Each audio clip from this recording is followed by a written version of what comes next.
Hey guys, welcome back to Oldies but Goodies movie reviews, and for today's movie we got The Iron Giant. Let's get into it. Alright, let's get started. First, let's start off with the negatives, which aren't really negatives. There's just things I have a slight problem with the story. It's not a big problem. It doesn't hinder the story whatsoever. It's just little bits and pieces of information that I wish the movie had, and if not in the movie, I wish the special features had a little bit more. But other than that, the movie is great. So let's get started with Hogarth's father. The movie does show us a bit of Hogarth's father, but not enough. It doesn't tell us the backstory of his father, who he was, or how he died, because throughout the movie we're wondering where's his father, and we get the feeling that he's not in his life anymore, or that he died, or whatever, because the movie doesn't really explain to us. The other one is The Iron Giant. The movie again shows us a bit of his past and who he was and what he was made to do. I just wish they would have expanded on him just a little bit more. I know the movie wants to keep us thinking like, hey, what's gonna happen? Is he gonna revert back to that? If anything happens, if he sees a gun pointed at him, if the army just points a gun at him, will he revert back to what he was created to do? Or whatever. And then the ending is, it just leaves you wanting more. It was a satisfactory ending, yeah, but at the same time, you could only wonder what a second movie would have been. The second movie could have been about the Iron Giant returning to his home planet to face his brethren and try to convince them that they could be whatever they want to be, that they don't have to be what they were created for, which is destruction. You could choose the path you want to choose.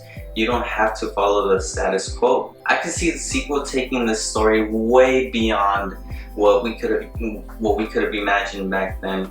But at the same time, we don't know what angle they would have taken with the sequel. Maybe it would have ruined the great name of the Iron Giant and the legacy it's left behind. It's been 20 years since this movie came out, and I really doubt that they're thinking of a sequel for this movie.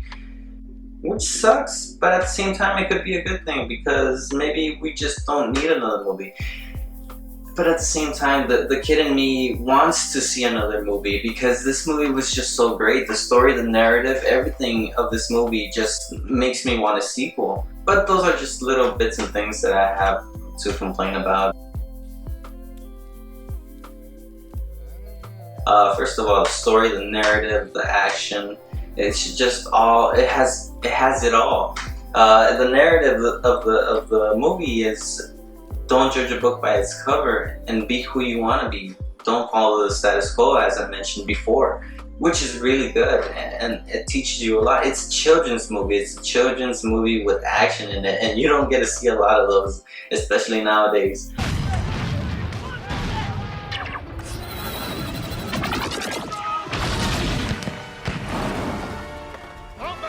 Fire at the robot!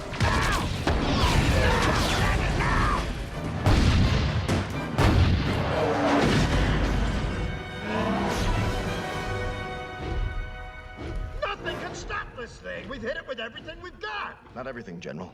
The bomb.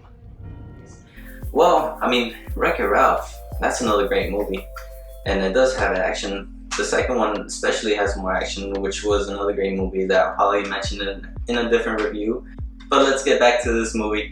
Yeah, and like I was saying, if you go back and rewatch this movie, you'll catch a lot of things that you didn't catch the first time. Especially me, since I haven't watched this movie since I was, 10 years old, and now I'm 25 rewatching this movie. I caught a lot of things that I didn't catch the first time.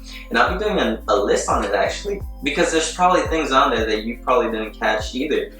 And if you did, and you caught other things that I didn't catch, comment down below. Other than that, the movie was a solid 9 out of 10 for me. A classic, an instant childhood classic. If you haven't seen it, really go out of your way. Spend the $5 that this movie cost and go watch it. If not, buy it off YouTube. I think it's $2.50. Or rent it off YouTube. It's even cheaper, maybe $1, $1.50 to rent it off YouTube.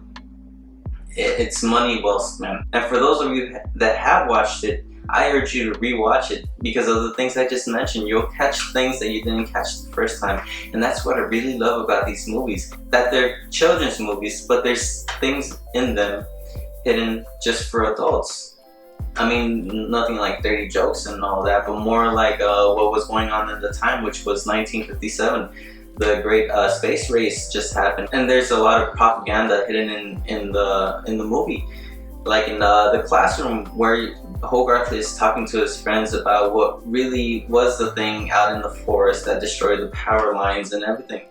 In the background, you see propaganda video of what was going on, like the missiles. If a different country attacks the United States, then it shows a little video in the background of what you should do. Get under a desk, take cover, and all that. It's things that you've learned in history class throughout the years. It's a lot of little stuff like that, and little shots to the Soviet Union, like the Red Menace. There's a comic book, but I'll get into that in a different video. For now, that was my review of this movie. Things I had a slight problem with, and things I really liked about this movie. It's a 9 out of 10, and I really recommend it to anyone and everybody. This has been your host, 017. I'll catch you guys in the next one. Peace.